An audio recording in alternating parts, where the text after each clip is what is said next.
but she'll be able to retrieve it. There we go. Got it. Sounds great. All right, so we have recording turned on. We're going to get started in honor of the fact that it is 3:30 and we have 15 people here with us, which is great to have you with us here on this afternoon. As I mentioned to a few people early on, Elena is not able to join us today. It was a situation that she could not avoid. So I am picking up what she has planned. And so, with that, a little disclaimer that you will see me probably be able to tell that I'm reading some notes that Elena left for the presentation because I don't want to leave anything out that she so meticulously planned to make sure to communicate to you. And I don't have it all memorized because I didn't originally plan all the details for this particular slide. So, I'm going to be careful to include what she intended to include and go from there. So, it is good to see all of you. Some of you who have been with us for Duke Energy Science Night for several years.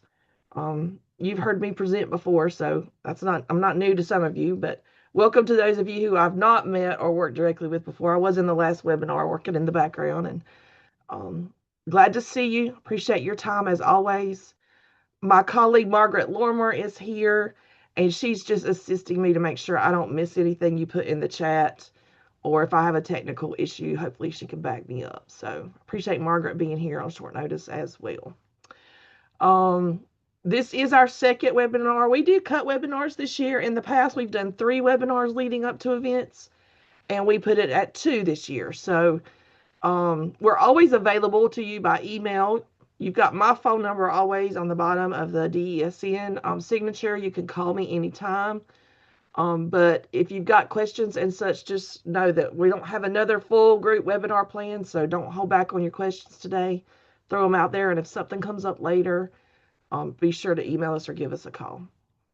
As you know, you've met Elena before, and I'm here, so we'll jump through that staff's notice pretty quick. This is the agenda for today. We want to talk just briefly about welcoming your guests and keeping account of the guests at your event. We're going to look at each activity, just a short little overview of each activity to see if you have any questions there that have come up. Talk a little bit about promoting your event, and then a review of the timeline of what we have left as far as data wrap up surveys and that sort of thing, and then have some time for Q&A at the end. I'll probably be pretty quick today. I'm going to try to stick to Elena's plan and not add anything extra in. So um, hang on for the ride.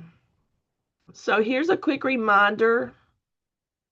First of all, I need to change slides. There's the agenda that I just went over.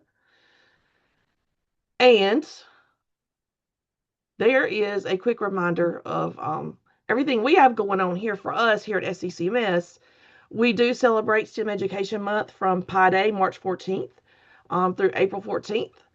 And the theme for our entire month is Gen A through Gen Z. So if you'll see that some of our messages, newsletters, emails, you'll see that again if you're in the loop on those things. This is a time when we invite all of our partners, our schools, our business partners, our decision makers to focus on STEM education and advocate for STEM education for students.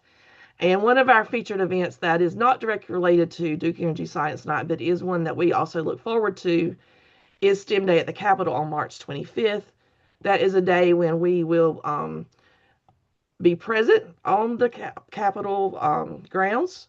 And we are actually expanding this event some this year. Some of you may have been before, and we held all of our activities in the lobby of the State House, which, if you've been, that's a very small area.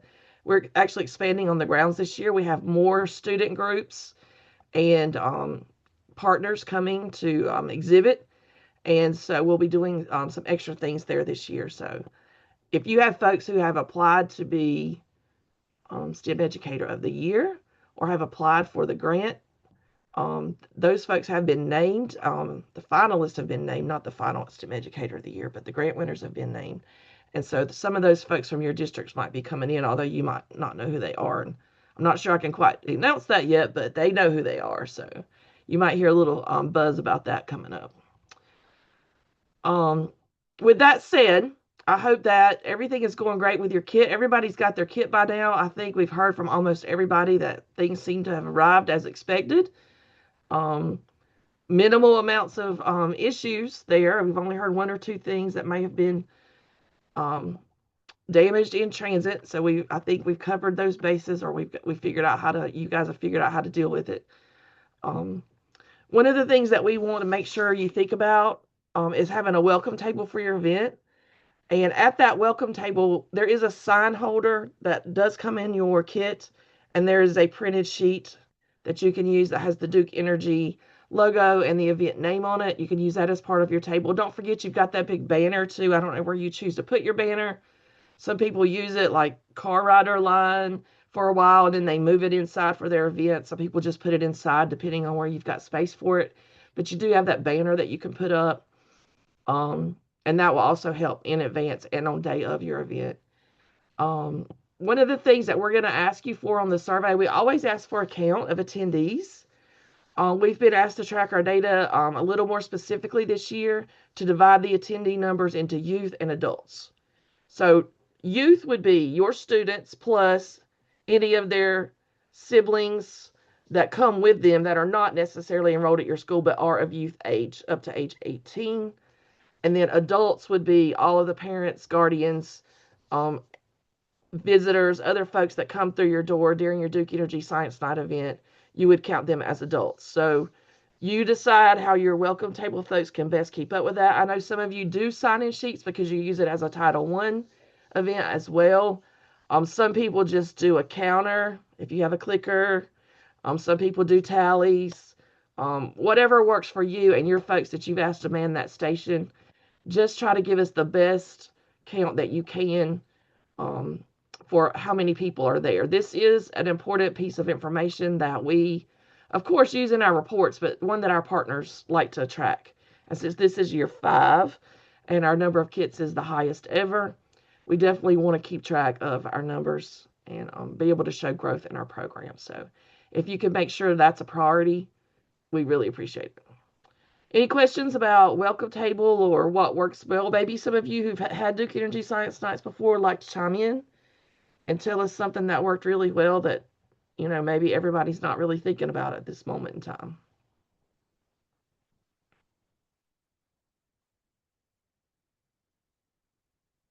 No takers. All right, I'll get you later. All right, so let's look at the activity guides are in your kit. You have printed copies, and you can also get them electronically if you need to share them or have more copies from our page. Just in case you're not sure or you have not tracked where that page is, I'm going to drop that link in the chat.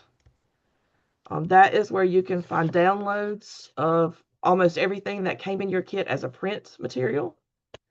One thing to remember about this is you also have Spanish versions of every one of these.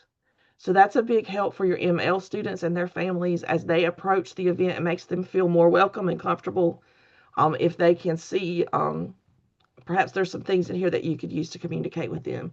Or you can simply allow this to be available to them so they could read about the activity. It's not really meant to be guest facing, but there's no harm in sharing it if someone wants to read it. So, Tracy, you've got a hand up. Kathy Rickman. Kathy, yes. Yes, ma'am. I was wondering, is it possible to get those activity guides where they're on white paper with black ink so that I can translate them into other languages? I don't have them anyway except the way they came to me, but I can ask our partner if we could lift that text. You just really need to lift the text and be able to put it into a translator. That's what you're looking for, right? Yes, ma'am. That blue background is doesn't allow us to. Something's wrong when every time we try to do it. Yeah, we don't get it in editable version. Right. It comes to us only as PDFs, but I could probably ask for that and I'll see if I could get it for you. I'm making a note. All right. Thank you. I'll work on that one. And so we have these available. Again, you got a print copy, and there is extra copies available electronically if you need to grab them. Let me check Elena's notes and see what else I need to remind you of. It does list off the materials over on the left side. Please, as you have already noted, I'm sure, there's a separated list of what's in the kit and what you need to provide. So, like in this case, water is required, and so you got to provide water. Paper towels. We didn't send paper towels in the kit, but you need something since you got water, you're gonna need paper towels. So that type of thing is all listed over there on the left margin of this particular document. This document is really intended to go to the person that is leading that station area. So they will know exactly how to set it up, exactly what to do. It has all the directions in it. And that second page, which isn't on the screen, is where you have your connections to your standards and a math connection. And those are great talking points for the folks that are leading your stations if they want to engage folks in conversation beyond just the activity. I think over on that right-hand side, too, we have that section called How is This Science? And that's where you really get the explanation of the science connection. And I notice a lot of times when I've been out to events, depending on who you've got in that station and what their comfort level is, engaging in science content, that section is very helpful to them. Some people can just, roll with it. Other people don't talk science every day. And so they really feel like they need that particular piece to help them give a lead in of how the science is working at the station that they're in. So hopefully that's helpful. Already told you about the math connection. I think we covered all of Elena's notes for that one. And then there's the instruction sheets. These are meant to be on the table, on display for your visitors to use as reference if needed. So what generally happens at this type of event is everybody's kind of circulating and arriving at the stations at different times. So you'll have somebody who's almost done with that activity, somebody else who's just showing up and getting ready to touch the materials on the table and figure out what to do. And so if you have these positioned where folks can self-engage while one of your facilitators is sort of finishing up, helping somebody, having a conversation, they can begin to self-engage and pick up the materials and know what to do. And so that was the intent of these particular pieces, is available on the table. You can make multiple copies. You got one copy. These used to be laminated. They used to arrive laminated in your kit.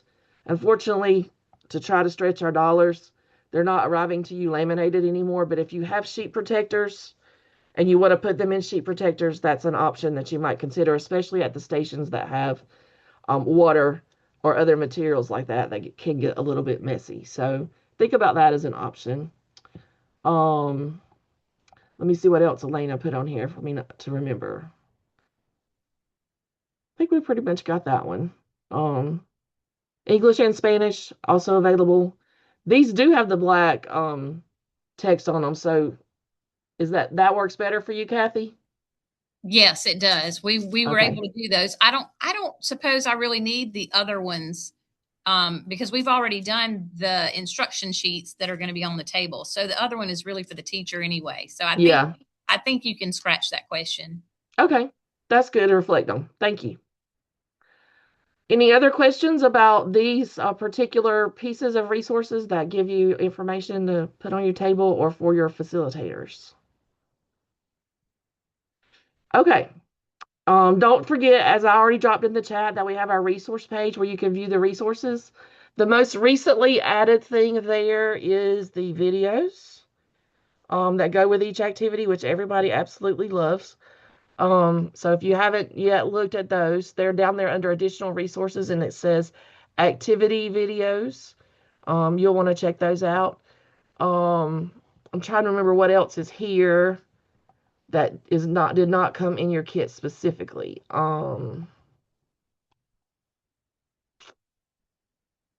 Most of it you've probably already pulled out and had your hands on it. Your table cards are there, so that gives you the title of each one of your little events for your table. It just folds over like a tent.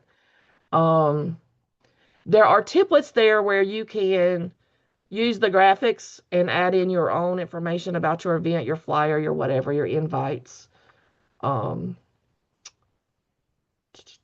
there are copies of the Flat Tinker if you want more of him, the bookmark, all of those things are there for you to grab. And when this webinar is done, it'll be posted down there also at the bottom. So if you need to go back to something, you can certainly go back to it. Excuse me.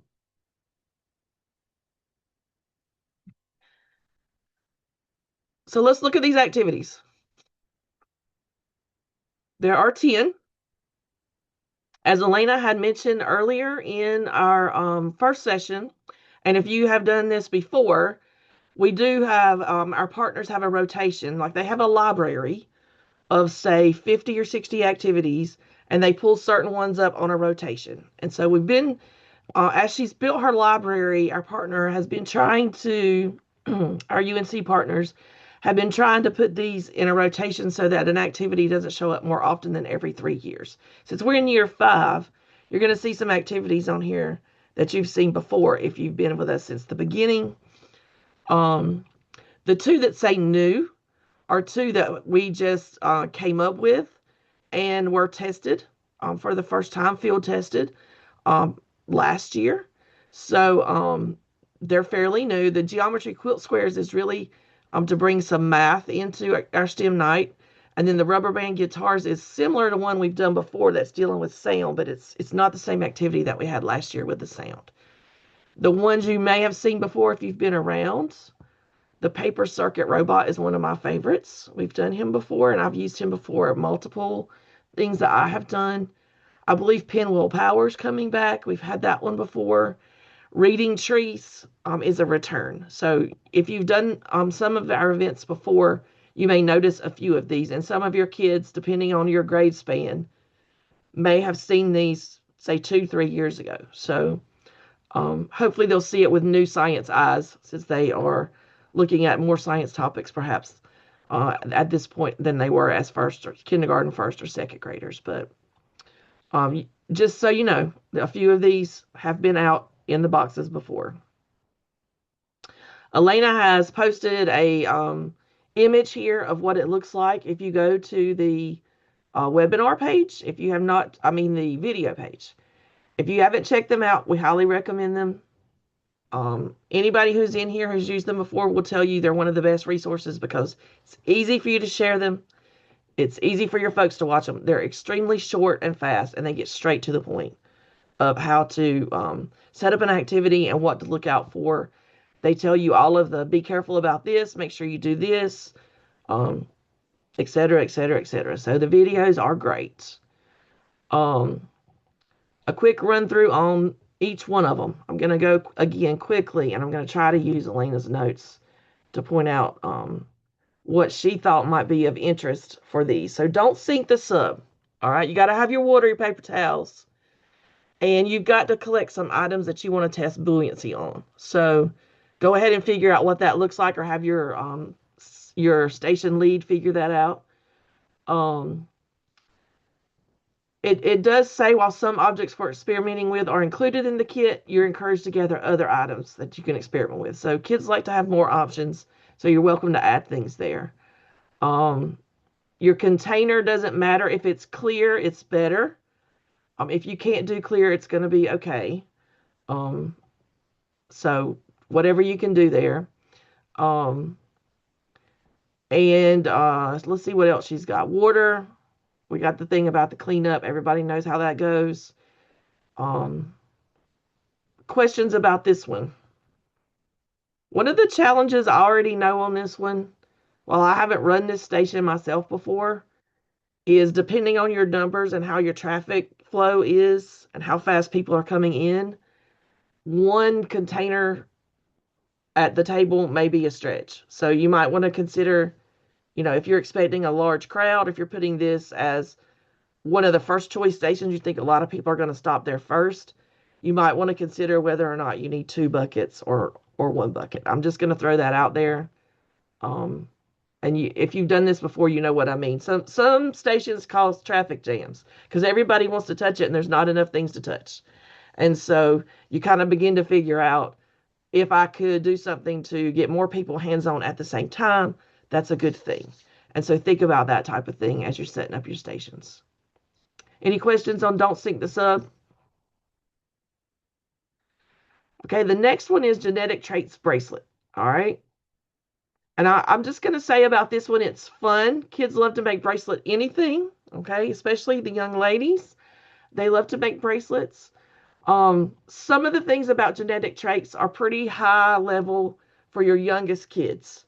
So you want to think about how you can connect science for them in the simplest way possible. And it does say at this station that having a mirror at your station does help kids, like, when you ask them about their traits and they're not really sure because they've never thought about it before. If you have a mirror to hold it up and let them look at their reflection, then they're more likely to be able to answer that question on their own. It does talk about inherited traits, and then they just create a little bracelet with a pattern based on those traits. The hardest thing about this, again, is you have a lot of choices for the beads. And so you kind of have to have a quick system of how you want to make those available for folks to grab. I've done the bracelets before with the binary code, and I don't think there was this many bead choices. So now I'm thinking about how this is going to look with the bead choices. Any questions or comments on this one? Has anybody pulled this one out and studied it? When I went over this one with the group that's going to lead it, their idea was to give the child two beads, like the blue and the blue, like the dark blue and the light blue, and then let the child give back the one that is not their trait and keep the one that is their trait, rather than trying to grab into the buckets and having them roll all over the table. Does that make sense? Yes. So it's more of a individual bead, make a choice. Yeah, that could work. And then they'll move to the next person who has the next two set of beads. Mm-hmm.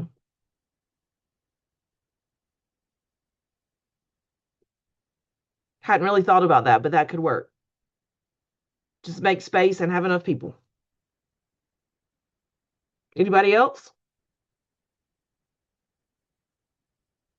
All right, the next one is the geometry quilt squares. This one also has a little, to me, a little art creativity type connection to it, which I really like. So if you're trying, if maybe your art teacher would be interested in engaging for this event, this would be like, I think, one they would really enjoy. It also has the potential to have some conversation about fractions, because we know a lot of quilt square type patterns tend to be deal with symmetry and breaking shapes into parts, squares into triangles, etc. So there's also some potential there to have some conversation about shapes and fractions. And I think one of the interesting things about this one is you can make a decision at your school. Do you want kids to, just do this activity, take it with them and leave? Or do you want to like build a quilt there on site for the night and just kind of keep it on display some way? Depending on your facilitator, you might find somebody who's interested in, making this into something bigger. That becomes a little display that you can keep around for a while other than just going home on that evening. But I see some potential there to make sort of a community display. Anyone else have any thoughts or comments on this one? The real connections here happen in the conversation. So the part where they're using the rulers, creating a little simple design, there are some examples included in your kit. The whole piece, as they're doing all of those things, it's the conversation that happens during the time they're building and working on their event. And then when they say they're done and they have their little masterpiece, engaging them in conversation about, what part of your design is blue? How did you decide to split that square into two right triangles? You can bring up various things with conversation there. So this next one is the microscope eye. We have had this one before because I have one of these digital microscopes at my office. And so what they're doing here is they're exploring different things through the microscope. This is a budget-friendly microscope. It does not take well to mistreatment. I'll just say that. So I encourage you to encourage your folks to use caution with these microscopes. If you drop it, it's toast. So just be extra cautious with it. I have seen schools before that had friends at middle school and high school who were willing to come over and help with this activity, and they brought other microscopes. Um, I have done this activity before in a little small event that I hosted, and I added things in like looking at sugar crystals, salt crystals. I collected leaves from outside. I did several different things like that I pulled together. And one of the other things I did is I created a little guide, and I took pictures of what those things looked like when they were magnified. And then I asked the kids to try to match up when they saw it under the microscope, which one did it match up to? And so I did that as well. It just depends on how much time and space you've got. You can extend this one in a lot of different ways. There is only one microscope in the kit. This is one of the hardest ones to manage your traffic because everybody wants to look at everything, and there's only one microscope. Somebody asked at the last webinar about how to get extras. I did notice on the materials list that it gives you a vendor name, and you can go to that vendor, and I found the microscope for around $30. So I don't know if you have anybody who will donate one, or if you have a PTO that will get you a couple extras or anything like that. But that is one that you might want to consider going above and beyond on if you want to have more hands-on. Kids love it. It is challenging. I'll just leave it at that. Any questions or comments? Oh, it does say don't forget to remove the clear cap from the lens. We have had some folks before say their microscope wasn't working properly, and that's because it still had the cover on it, which is clear, so you can still see, you just don't see as well. You think you kind of, because you don't know, you've never touched one, you kind of think it's part of it and it needs to stay there, but it doesn't. So that's in the video. All right, then there's Light the Way. Okay. This one I have not done before. It's new to the rotation. It does use laser pointers, so you have to consider safety in this one. And you need a person there at that station who is not going to get tired of saying, please make sure your laser pointers stay pointed on the paper. Because we know what kids are going to want to do with laser pointers, right? So you need somebody there who has that nice, firm voice to kind of keep that in check, which most teachers do. So you got plenty to choose from. It does say it's better if you can set this up in a place that doesn't have a lot of bright direct light. So if you're in a large room, you might want to go for the sideline corner of the cafeteria or the gym, if you can do that. Or if you have a choice to put it in a room where you can cut half the lights off and half on, you might want to think about that for your placement. It just works better. The laser pointer is more visible at that point. I think I've covered all of Elena's notes on this one.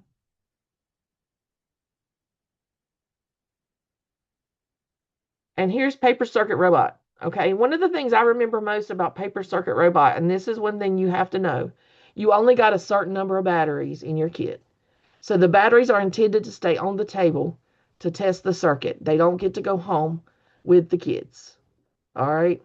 So that's one thing about this activity is it could be costly if we tried to send 200 batteries in your box, but we supplied enough batteries to have on the table. The other thing is, one of the things I learned about these batteries because I transported them for an event is they need to stay in their plastic wrapper until you're ready to use them.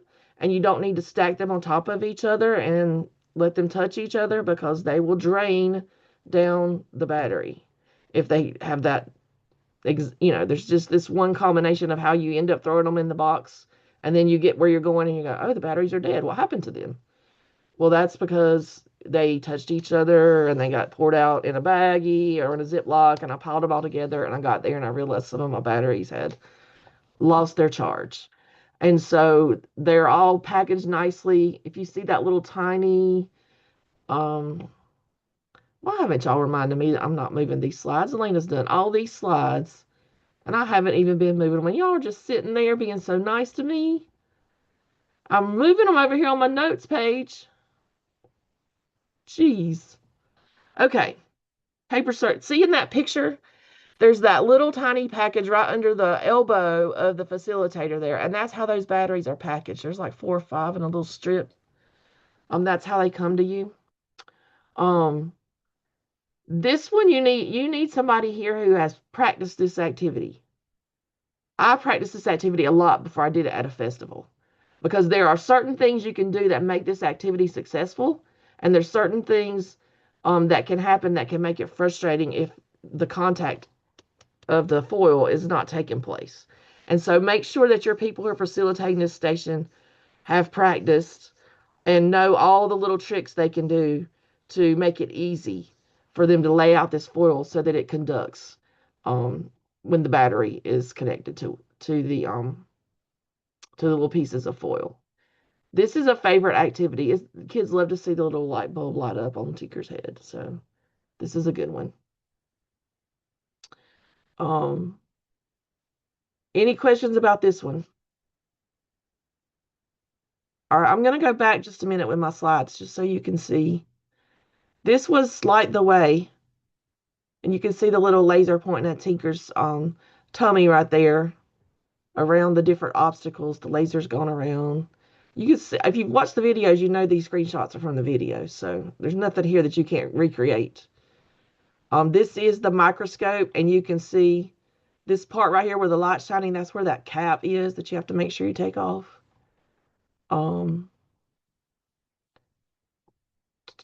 And this one does require the laptop. I didn't mention that. I kind of skimmed over that, but make sure your laptop's charged up or has access to power, or that you have 1 or 2 backups there. It does require the laptop. I'm backing up again. This was Quilt Squares. Can't see much on that picture. And these were the beads. And that's where I was talking about all the bead options out on the table. And Kathy gave us a good thing to try for that. And I think here's Don't Sink the Sub. So that takes us back to the beginning where I stopped showing pictures. Now that I'm caught up, we're at parachutes. All right. So parachutes are I'm definitely looking at gravity and drag. And this is a pretty classic one to build the parachute.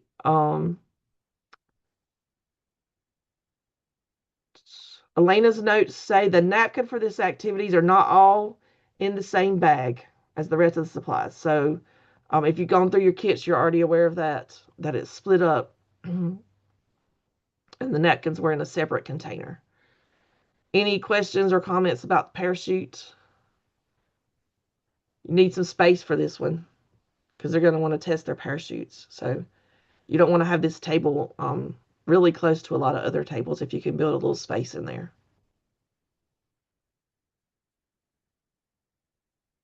And then we have pinwheel power.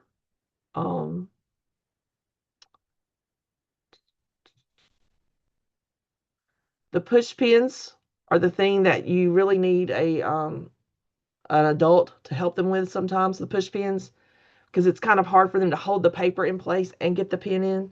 So either the parent or your station facilitators need to be there to make sure they're able to get all hands on deck to manage the paper and the push pin.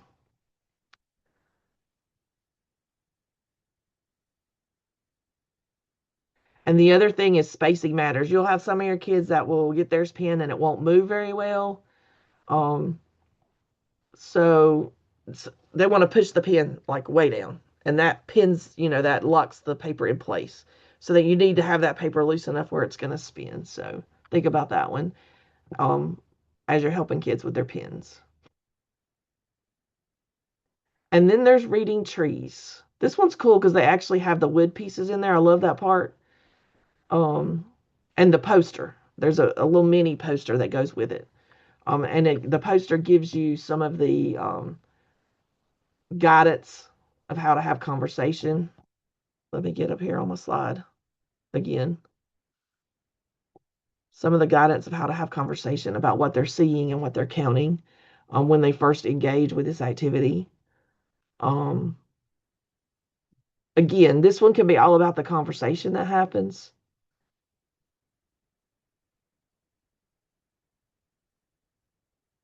And then the last one is the sound activity, which is the rubber band guitar. I think this is going to be a favorite. Our other sound activity we had before, I think it was straw whistles or something, if I remember correctly.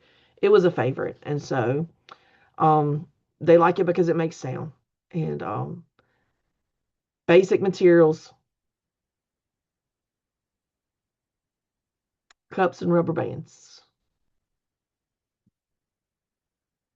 Good one for your music teachers if you're trying to find a place for them to connect. And then the last thing, Elena, we're done with activities. So is there any activities you want to go back to? Anything that popped in your mind as a question or a suggestion?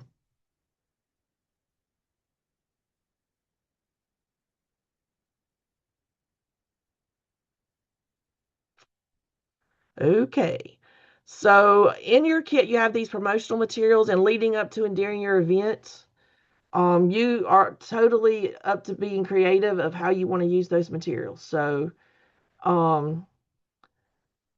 you got the flat tinker. Some people have done things with flat tinker, like hide them different places or have different classrooms. Write an adventure story of what Tinker's doing today, or put them on the morning news, or you can actually, promote your event just by having flat tinker around and making some adventure out of what Flat Tinker's doing. Some of you know Flat Stanley, and that's sort of a takeoff of Flat Stanley. So there's the Flat Tinker. There are a select number of button pins. Those were originally put in the kits way back, like year 2, I think, as sort of trinkets for your facilitators or your presenters. Some people give them to the kids at the table. You can use them any way you want. There's a limited number of them in your bag, but you can do what you want with them. The temporary tattoos are there. They're tiny, but they work pretty good. I've done it before where kids put it on the top of their hand, and I've also done it where they put it on their cheek. And my tools for that have always been to have some wipes on hand, and I use a little tiny squirt bottle with a little bit of water, and that usually works pretty good too. I got to one point at a festival where I was totally in the groove, and I was just doing tattoos. That's all I was doing, and it was going pretty good. It takes a little while to figure it out, how to make it work fast, but it works. And then don't forget, we've already mentioned the flyers and the email templates that you can use, so get the word out. Anybody got any suggestions or experiences with using these things that have been successful?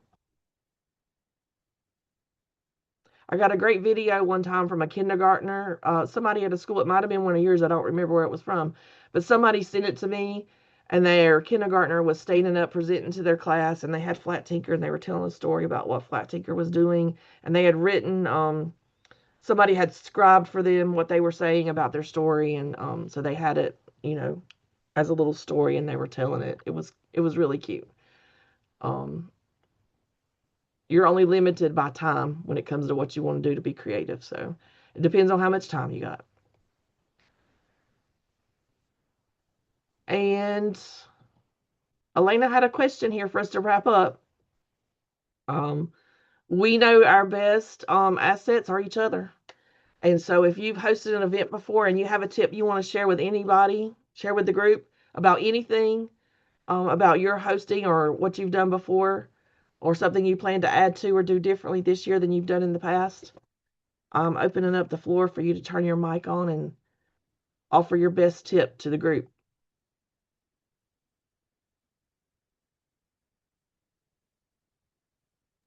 There's a statement in the chat from Brittany. It says this event should be labeled as STEAM instead of STEM because it adds music and art. Great point. Yes. And we're perfectly happy if you want us to expand it and advertise it as STEAM. We're good with that. Our logos won't help you out, but we're good with it. Another, if I'm bothering y'all reading these out, just tell me. I don't know that Tracy can see them. I have a small faculty and staff. Any pointers? This is from Shonda Mathis. Anybody want to offer any support of what to do when you're spread thin with people to help facilitate? We're kind of in the same boat.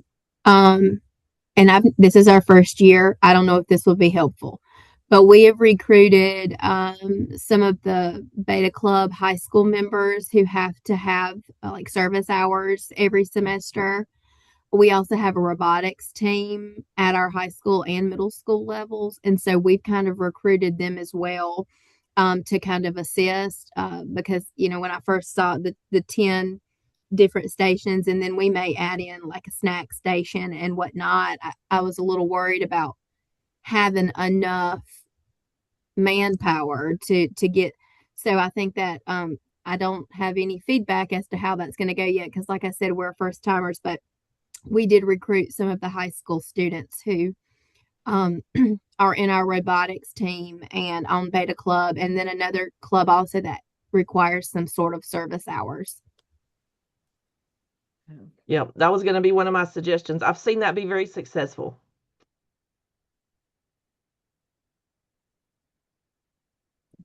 I know at our event, instead of like we turn it into like one of your Title I family nights, and then we have we call some food trucks in. That way, like we don't have to worry about putting people at those stations per se. And it's more of kind of like an event, and we do it in conjunction with our STEAM night, and we have like a STEM or STEAM challenge for different grade levels, and they're due before STEAM night so they can be judged. And then on that night, the winners are announced at the grade levels. And then last year, we introduced some of the starter plants that we did in our greenhouse too. So it turns into like our big event type deal.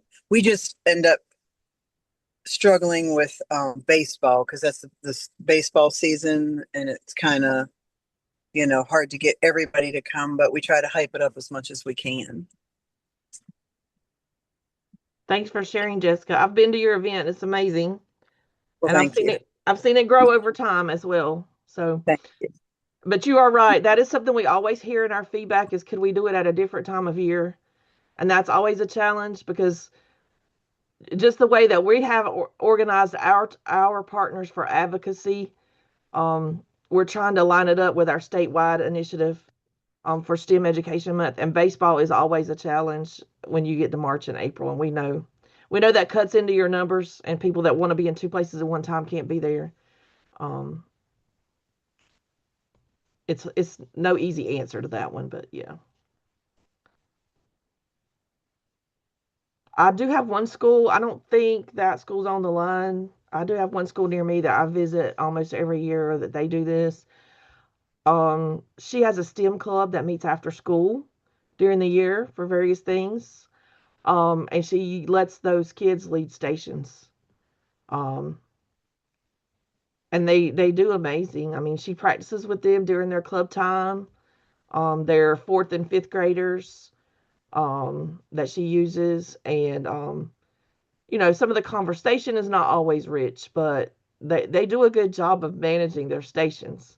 And so if you have to do that kind of thing, you can pick some of your most responsible kids that you know will do what you ask them to do, and maybe pair them up with one teacher. That way you could have two people at a station, one adult and one student leader. If that's one of the options you have to look at.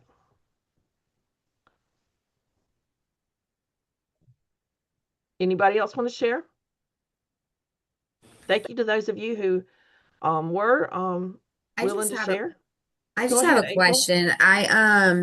And so you keep mentioning like stations like in the cafeteria or something. I'm planning to set ours up like each grade level is going to be responsible for one or two activities, and it's going to be like per hallway kind of thing. Hmm. Is that okay? Yeah, yeah, it's Okay. good. We don't have a facility big enough to host all of it in our building. Right. I've So seen it done all different ways. I've seen it, classrooms. I've seen people use the foyer. Um, one of the most, I went last year to a couple of events and they had a different station set up and they were all in different classrooms around the building and they just had a little map to say what was here and what room it was in. And it was kind of like a little passport card and the kids just checked off when they went to a station. Um, that's how we do like our meet the teacher night, our open house, and any of our other family nights that we do. mhm. They get like a little map basically, and it tells them what's where everything is located in the building. And then as Yeah, they go through it, they just kind of check those things off. yeah. So that was my plan. Yeah, sometimes when I elaborate on things I've seen, my mind goes to one place, but I've seen it all kinds of ways. So, I've seen it spread across the building. I've seen some inside, some outside. I've seen it all in the cafeteria, all in the gym. Um, you got to do what works for you because everybody's space allowances are different. So, yeah, make it work. Thank you. And then we'll wrap up with this quick timeline review, and I'll stick around for any questions you have. Everybody's events are pretty much scheduled in this time frame. Um, Reminder that we do have STEM Day at the Capitol on the 25th, and we will have a wrap up webinar after everybody's event is over to get your feedback and remind you that we need your survey done. And so we look forward to seeing you then. I apologize for that tickle in my throat. We do have staff members who are signing up to venture out and visit some of your events just because we want to show support. We're not there to gather anything. We might take some pictures to have some instant things to share if you allow us to. But we just really want to come and give you a pat on the back and say thank you. So if somebody shows up and introduces yourself as being from STEM Centers or SCCMS, that's because we gave them dates and we asked them what was close to them, and they volunteered to go cheer you on.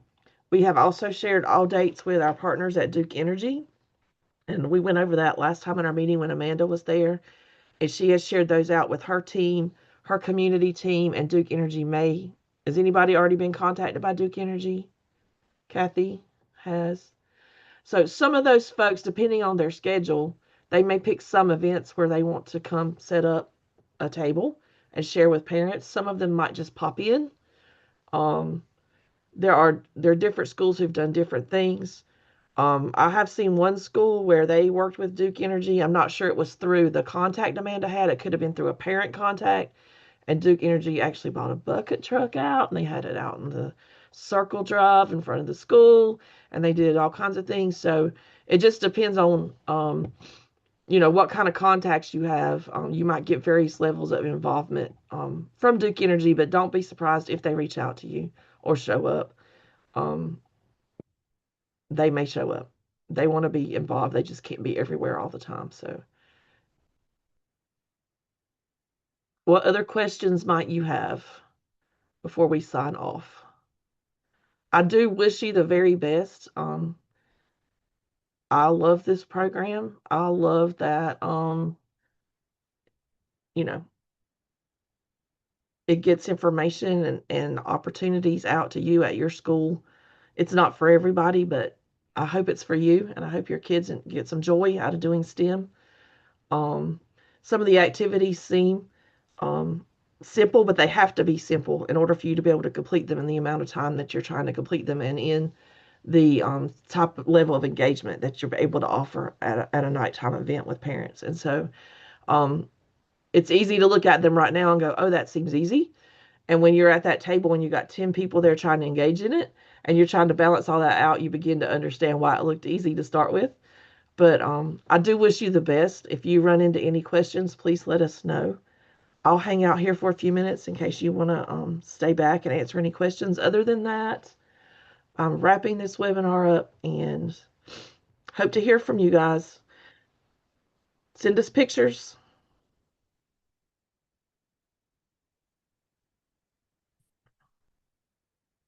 Have a good afternoon. Be safe. Margaret, you can stop recording.